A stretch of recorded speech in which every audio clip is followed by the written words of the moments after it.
Bienvenue à toi. Aujourd'hui, on va parler d'un pilier que tu négliges peut-être sans même t'en rendre compte, le sommeil. Tu sais, on parle beaucoup d'alimentation équilibrée, de sport, de stress à gérer, d'émotions à accueillir. Mais le sommeil, lui, on le relègue souvent au second plan, comme si c'était un peu un accessoire. Et tu as peut-être déjà dit, ouais, je dormirai plus ce week-end, ou allez, encore un épisode et je me couche juste après. Ou encore, pas grave, demain je tiendrai avec un café. On croit que ça passe, mais en réalité, ça ne passe pas. Le sommeil, ça ne se négocie pas, ça ne se rattrape pas non plus. Chaque mauvaise nuit laisse une empreinte dans ton corps et dans ton cerveau. Alors aujourd'hui, on va voir ensemble pourquoi le sommeil est si vital et comment, avec quelques gestes très simples, tu peux déjà changer la qualité de tes nuits. Commençons par une évidence qu'on oublie. Le sommeil, c'est l'un des trois grands piliers de ton équilibre avec l'alimentation et l'activité physique. Et pourtant, c'est aussi celui qu'on sacrifie en premier. Si t'as trop de boulot, tu coupes dans ta nuit. Tu veux te détendre devant une série, tu repousses le moment d'éteindre. Tu dois finir un dossier ou répondre à quelques mails, tu grignotes 1 heure de sommeil. Et dis-moi là, combien d'heures dors-tu vraiment chaque nuit en moyenne? Pas ce que t'aimerais dormir, mais ce que tu dors réellement. Est-ce que c'est 6, 7, 8 ou bien moins? Et surtout, est-ce que ce sommeil est réparateur ou est-ce que tu te réveilles déjà fatigué? Parce que dormir, c'est pas juste rester allongé, c'est entrer dans des cycles bien précis. Tu sais, une nuit de sommeil, c'est comme une partition de musique, il y a plusieurs mouvements, il y a l'endormissement, après il y a le sommeil léger, il y a le sommeil profond et enfin le sommeil paradoxal, celui où on rêve. Et ces cycles s'enchaînent tout au long de la nuit. Un cycle complet dure 1h20, 1h30 environ. Et quand tout se déroule normalement, ton cerveau et ton corps se régénèrent.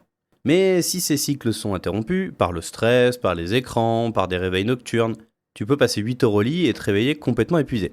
Et le problème, c'est que dans notre société, on valorise l'action. On est presque fier de dire «Ah, moi j'ai dormi 5 heures par nuit et je tiens encore», hein. Comme si c'était un signe de force, de productivité ou d'efficacité. Mais la vérité, c'est que dormir peu, c'est pas une preuve de discipline, c'est une dette que tu contractes envers ton propre corps. Imagine une voiture qui roule tous les jours avec le voyant rouge allumé. Elle avance, ouais, mais le moteur, il s'abîme beaucoup plus vite. Bah ton corps, il fonctionne de la même manière. Et le pire, c'est qu'on finit par s'habituer. On finit par croire que la fatigue, le manque de concentration, l'irritabilité font partie intégrante de notre vie, mais non, ce n'est pas normal. C'est ton corps qui t'envoie un signal d'alarme, tu ne respectes pas mon rythme. Alors pourquoi est-ce que le sommeil est aussi central pour ton équilibre? Parce que pendant que tu dors, ton corps n'est pas en pause. Il bosse pour toi et même énormément. On pourrait presque dire que ta journée commence la nuit, quasiment. Parce que si ta nuit est bancale, tout le reste de ta journée sera bancal aussi.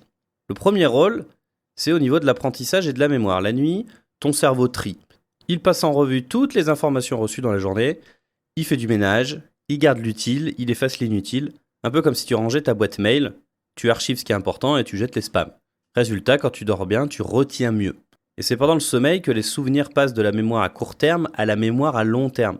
Donc si tu veux vraiment apprendre quelque chose, c'est pas en révisant jusqu'à 2 heures du matin que ça va marcher. C'est plutôt en dormant correctement derrière. Deuxième rôle du sommeil, la régulation des émotions. Tu l'as sûrement déjà remarqué, après une mauvaise nuit, le moindre petit problème prend des proportions énormes. Un mail désagréable, une remarque au travail, une dispute à la maison, et ça t'atteint beaucoup plus que d'habitude. Pourquoi? Parce que ton amygdale, la partie du cerveau qui gère les émotions, devient hyper réactive quand tu manques de sommeil. Puis en plus, les connexions avec ton cortex préfrontal, c'est celui qui est à l'avant du cerveau, c'est la zone qui régule, qui relativise, qui met de la logique, eh ben, elle est moins active. Les connexions sont moins actives et ton cortex préfrontal est beaucoup plus éteint. Résultat, tu as moins de recul et tu réagis au quart de tour. Troisième rôle, c'est les hormones de la faim et de la satiété. Eh oui, le sommeil régule 2 hormones clés qu'on appelle la leptine et la gréline. La leptine, elle vient te dire ça y est, t'as assez mangé, et la gréline vient te dire j'ai faim. Et quand tu dors mal, ta leptine va baisser et ta gréline va monter. En clair, t'as davantage envie de manger, surtout du sucré et du gras, et tu te sens moins vite rassasié. C'est pour ça qu'après une courte nuit, on a plutôt envie de croissants, de chocolat, de café sucré, parce que notre corps cherche de l'énergie rapidement assimilable. Et en plus, ton métabolisme va venir se dérégler, tu vas stocker davantage, résultat, le manque de sommeil favorise la prise de poids. Quatrième rôle, le stress. Une mauvaise nuit et ton cortisol, qui est une des hormones du stress, reste élevé toute la journée. Et ça veut dire quoi concrètement?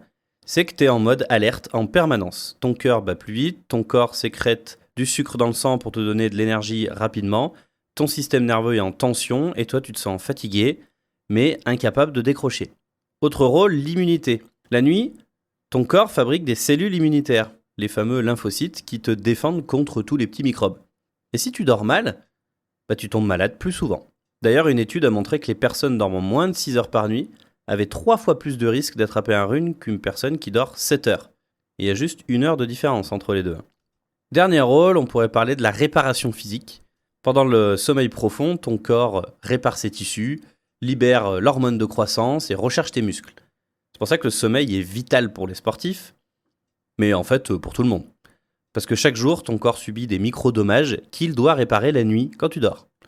Donc en résumé, le sommeil, c'est un peu comme un espèce de super pouvoir un peu caché.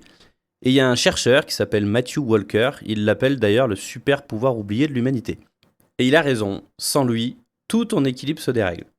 Et laisse-moi te poser une nouvelle question. Est-ce que tu as déjà vécu une période où tu enchaînais les mauvaises nuits ?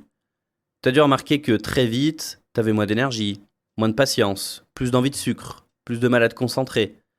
Eh bien, c'est pas toi qui étais moins motivé ou moins discipliné, c'est juste ton corps qui n'avait pas suffisamment récupéré. Le plus sournois avec le sommeil, c'est que son manque crée un véritable cercle vicieux.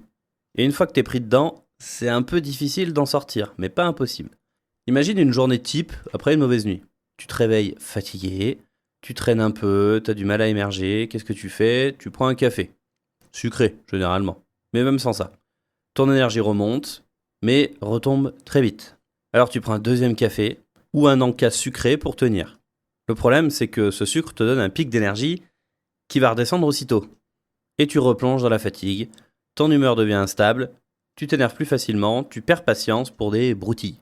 Et le soir venu, ton corps est encore sous tension, ton cortisol, l'hormone du stress, est très élevé, résultat, tu as du mal à t'endormir. Tu repousses le moment d'aller te coucher, et devine quoi, le lendemain, ça recommence.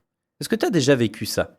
Cette sensation de te dire « Allez, demain je me couche plus tôt », et le lendemain, tu fais exactement la même chose, voire même pire. Et c'est ça le cercle vicieux du manque de sommeil. Et ce cercle, on le retrouve partout. Dans la vie de famille, tu as moins de patience avec tes enfants, tu t'énerves pour des détails, eux sentent ton irritabilité, ils deviennent plus agités, et toi tu te sens coupable d'avoir crié, résultat encore plus de stress, encore moins de sommeil. Ou même au boulot, tu as du mal à te concentrer, tu relis 3 fois le même mail, tu procrastines parce que ton cerveau n'a pas l'énergie pour se lancer, alors tu accumules du retard, ce qui augmente ta charge de travail et ta charge mentale. Tu stresses davantage et tu dors encore moins. Ou même dans ton corps, le manque de sommeil te pousse à manger plus sucré, plus gras, tu stockes davantage, tu prends du poids, et ce poids supplémentaire te fatigue encore plus. Et dans tes relations, quand t'es fatigué, t'es plus susceptible, tu t'agaces vite, t'es moins à l'écoute, et ça crée des tensions avec ton entourage. Bref, le manque de sommeil n'est jamais isolé, il se propage partout, comme une espèce de fissure dans un mur qui s'agrandit. Et le plus pervers, c'est qu'on finit par croire que c'est normal. Tu sais, cette espèce de discours intérieur de « Oh, je suis toujours fatigué, c'est comme ça », ou « Bah, tout le monde vit comme ça », ou alors « J'ai pas le choix, j'ai trop de choses à faire ». Mais non, c'est pas une fatalité. C'est juste ton corps qui est pris dans un mauvais rythme. Et là, il y a une idée importante, c'est que c'est pas une question de volonté. Tu n'es pas faible si tu dors mal, c'est ton système nerveux et ton horloge biologique qui ne sont plus alignés. Et tant que tu ne recrées pas les conditions pour qu'ils se recalent, ton sommeil restera bancal. Imagine ça comme une spirale, chaque mauvaise nuit te pousse à des choix qui réduisent la qualité de la suivante, et chaque bonne nuit, à l'inverse, t'aide à enclencher une spirale positive. Donc l'objectif, c'est pas de se dire à partir de demain je dors 9 heures d'un coup, parce que ça marche pas comme ça. L'objectif, c'est de créer des petits pas qui permettent à ton corps de réapprendre à décrocher. Et ça, on va le voir dans la clé du jour. Alors, comment se sortir de ce cercle vicieux ? Comment réapprendre à dormir vraiment, profondément, comme ton corps en a besoin ? La clé, c'est de mettre en place une mini-routine du soir. Il va peut-être y avoir des redites, mais elles sont importantes. Rien de compliqué, rien de chronophage, juste 3 petits gestes simples qui envoient un signal clair à ton corps. C'est l'heure de décrocher. Tu sais, ton cerveau, il fonctionne beaucoup avec des associations. Si chaque soir tu reproduis les mêmes gestes avant de dormir, ton corps apprend à les associer à l'endormissement. C'est comme un rituel. Il suffit de quelques minutes pour conditionner ton système nerveux à basculer en mode repos. Alors le premier geste, on va commencer par ce qui paraît le plus simple, mais qui est souvent le plus difficile, c'est d'éteindre les écrans au moins 30 minutes avant de dormir. Et je suis sympa parce que d'habitude je dis 1 heure. On va partir sur 30 minutes. Pourquoi ? Parce que la lumière bleue des téléphones, tablettes, ordinateurs, télé, envoie à ton cerveau le message qu'il fait encore jour. Résultat, la mélatonine, qui est l'hormone du sommeil, elle est bloquée. Tu retardes ton endormissement même si tu as l'impression d'être complètement épuisé. Par exemple, j'avais une cliente qui me disait « Je me couche à minuit et je m'endors jamais avant 1 heure du matin, pourtant je suis complètement claqué. » Et en discutant, on a vu qu'elle passait sa dernière heure sur Instagram, la tête dans son téléphone, dans son lit. Et on a testé ensemble de couper l'écran juste là 30 minutes avant et lire quelques pages d'un bouquin à la place. Et en 1 semaine, elle s'endormait 20 minutes plus tôt sans aucun effort. Alors oui, ça peut paraître difficile au début parce que le réflexe est fort, on aime scroller, regarder un dernier épisode. Mais rappelle-toi, chaque minute passée devant un écran avant de dormir, c'est un peu comme si tu mettais un projecteur en plein visage de ton cerveau. Et c'est pas très agréable. Qu'est-ce que tu fais, toi, avant de dormir ? Est-ce que tu scrolles sur ton téléphone ou est-ce que tu t'accordes déjà une petite transition douce avant ton sommeil ? Deuxième geste, respirer. La respiration. Pas besoin de méditer pendant 1 heure. Quelques minutes suffisent pour apaiser ton système nerveux. Par exemple, la cohérence cardiaque, très connue, c'est simple, hyper simple. Tu inspires 5 secondes par le nez et tu expires 5 secondes par le nez ou par la bouche au choix. Et tu fais ça pendant juste 3 minutes déjà. 5 c'est l'idéal, mais 3 minutes c'est le minimum. Et ce qui se passe dans ton corps est vraiment fascinant. Il y a ton rythme cardiaque qui va ralentir, il y a ton système nerveux parasympathique qui va s'activer, c'est le frein dans ton système nerveux, c'est lui qui gère la détente. Tes muscles vont se relâcher et ton cerveau va recevoir le message « c'est bon, le danger est passé, tu peux lâcher ». Imagine, t'es dans ton lit, la journée a été hyper longue, tu fermes les yeux, mais il y a ton mental qui tourne encore en boucle, le petit vélo là-haut. Au lieu de lutter, tu décides de poser une main sur ton ventre et tu respires. Une inspiration profonde et une expiration lente. Et au bout d'1 minute, tes épaules vont descendre. Au bout de 2 minutes, tes pensées vont ralentir. Et au bout de 3 minutes, ton corps va commencer à s'alourdir et tu vas le sentir. C'est tout simple, mais c'est vraiment incroyablement puissant. Et le troisième geste, c'est ce que j'appelle le carnet de gratitude. Et c'est probablement le plus sous-estimé, mais le plus efficace contre les ruminations. Le principe, il est hyper simple. Chaque soir, tu notes 3 choses positives de ta journée. 3 kiffs. Il n'y a pas besoin que ce soit grandiose, hein. Ça peut être un petit sourire échangé avec quelqu'un, un rayon de soleil, un repas qui a été agréable, une discussion sympa, ou même juste j'ai pris le temps de souffler 5 minutes aujourd'hui. Et je me suis posé. Pourquoi ça marche ? Parce que ton cerveau a tendance à ruminer sur le négatif. C'est ce qu'on appelle le biais de négativité. Et si tu fais rien, il va rejouer les tracas de la journée en boucle. Je pense que tu l'as déjà vécu. Mais si tu lui proposes consciemment de se focaliser sur du positif, tu changes de canal. Ton inconscient enregistre ces images positives et tu t'endors dans un climat beaucoup plus apaisé.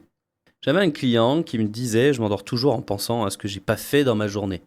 Et on a mis en place ce carnet de gratitude. Et au bout de seulement 2 semaines, il me dit « Putain, c'est dingue, j'ai l'impression que mes nuits sont plus légères et même mes rêves sont beaucoup plus agréables. » Il n'y a pas de secret. Ces 3 gestes-là, pris séparément, ils paraissent très simples. Mais c'est leur répétition qui fait la différence. Ton cerveau apprend par habitude. Si chaque soir, tu reproduis la même mini-routine, les écrans coupés, respiration, des gratitudes, ton corps comprend le message, c'est le moment de lâcher. Et au bout de quelques jours seulement, tu remarqueras une différence. Tu t'endors plus vite, ton sommeil est plus profond et tu te réveilles plus reposé. Et le plus beau, c'est que tu n'as pas besoin d'y passer 1 heure. En 10 minutes, c'est tout fait. Alors, qu'est-ce que tu retiens de tout ça ? Que le sommeil, c'est pas une option. C'est pas une variable d'ajustement qu'on peut rogner à volonté, c'est un réel pilier. Un pilier de ton énergie, de ta santé, de ton équilibre émotionnel. Chaque nuit, ton corps te donne une chance de recommencer à zéro. Il va trier, il va réparer, il va recharger. Donc si tu veux changer et transformer tes journées, commence par transformer tes nuits. Tu veux être plus concentré au boulot ? Dors mieux. Tu veux être plus patient avec tes enfants ? Dors mieux. Tu veux perdre du poids ? Dors mieux. Et tu veux renforcer ton système immunitaire et être moins malade ? Dors mieux. Parce que tout est lié. Et rappelle-toi, pas besoin de révolutionner ta vie, il suffit de 3 gestes simples, couper les écrans, respirer, écrire des gratitudes. Ça paraît petit, mais répéter chaque soir, c'est vraiment très très grand. Tu sais, dans notre société, on associe souvent la valeur d'une personne à ce qu'elle fait, à son efficacité, à sa productivité. On valorise le fait de se lever tôt, de travailler tard, de dormir peu. Mais la vérité, c'est que la vraie force, c'est de savoir s'arrêter. C'est de savoir respecter ses rythmes. C'est de donner à son corps ce dont il a besoin pour fonctionner pleinement. Et ceux qui te critiqueront seront simplement les personnes qui ne savent pas s'arrêter alors que toi, si. Alors je te laisse avec cette phrase. Ton équilibre de demain commence ce soir dans la qualité de ton sommeil. Alors essaie dès ce soir une seule des petites clés. Choisis celle qui t'appelle le plus et observe ce qui change jour après jour. Merci d'avoir écouté cet épisode. La semaine prochaine, on ira explorer un autre grand sujet, les émotions. Elles nous débordent parfois, on aimerait s'en débarrasser, mais si elles étaient en réalité de précieux alliés. Et on en parlera ensemble et je te donnerai une clé simple pour commencer à les apprivoiser. En attendant, prends soin de toi, honore tes nuits et avance.